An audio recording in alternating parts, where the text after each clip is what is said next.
Hello and welcome to the RadFem Media video blog.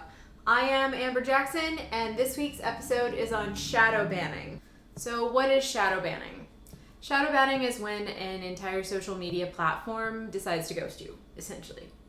In fact, in the early internet forum days, the practice was referred to as ghost banning or comment ghosting.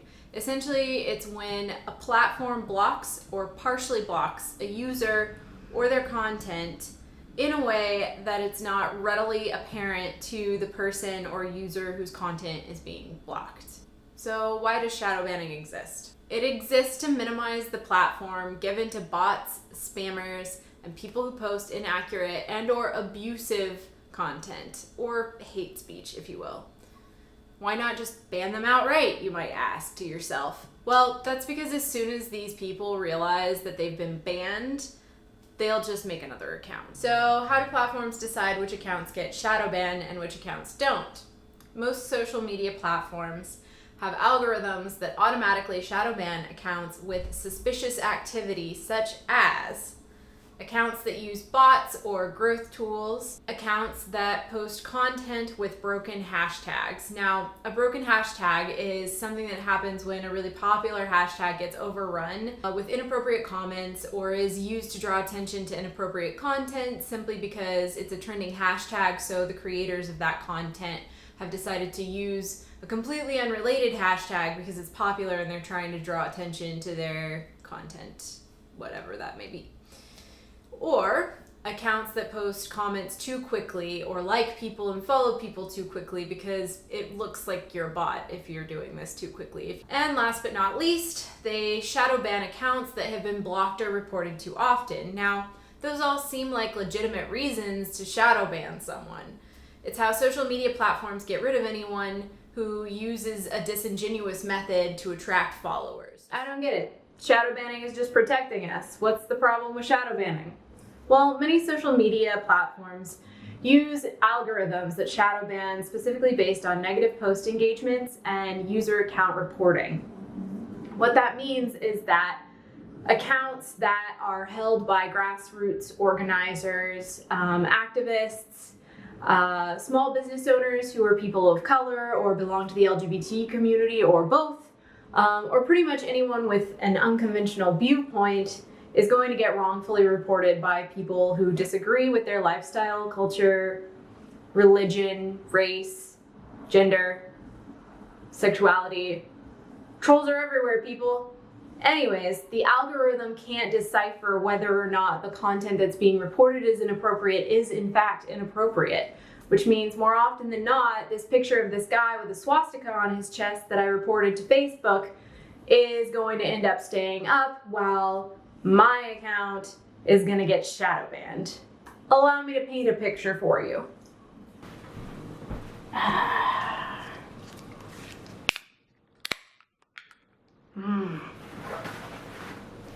Nice cold beer. I'm gonna watch my YouTubes.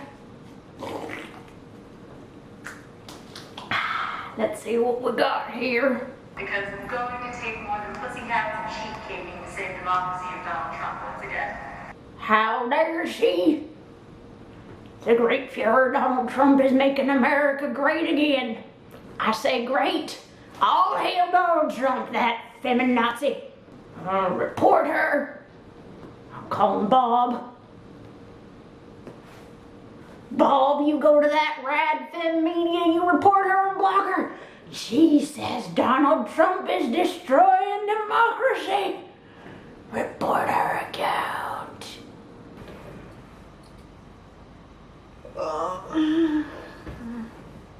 Oh, I wonder how many Instagram followers I have from yesterday's video.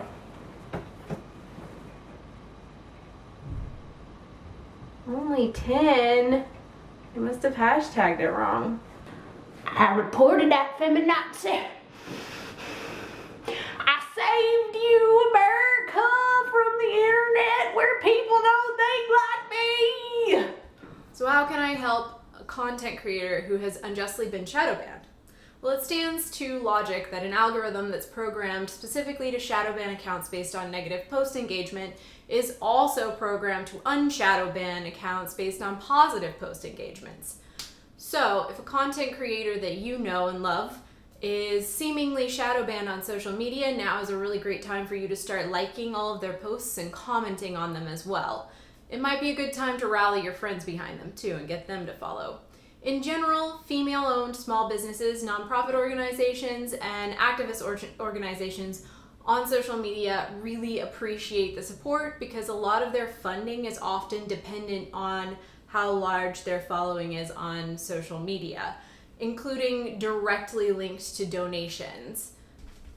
Now, if you are a content creator who's been shadow banned, the first thing you want to make sure is that you don't have any growth tools that have access to your account and that you haven't used any banned hashtags. If you've been shadow banned for using a broken hashtag, simply remove the hashtag from your post and the problem should clear itself up relatively quickly. If you've been shadow banned by extreme right-wingers, all of the online literature says that if you lay low on social media for 48 hours, you should be let out of social media jail. If you work for a major social media platform, I have this to say to you.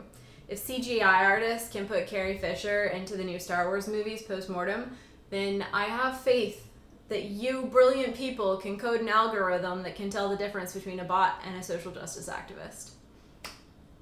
I believe in you. Anywho, the rest of you guys, check out the video description below. I've put a list of my favorite Insta accounts and YouTube channels that are vulnerable to shadow banning. I don't know some of these people and they don't know that I have put their accounts in my little video here, but I do know that it'll make their day if you just go and follow the accounts, subscribe to the YouTube channel, so you have the power to make someone's day. Go forth and do it. Like and subscribe, guys. Well, that's all for today, guys. Thanks for watching. If you like the kind of content that I create, go ahead and follow me on social media and like this video, and then subscribe to the YouTube channel. See what I did there?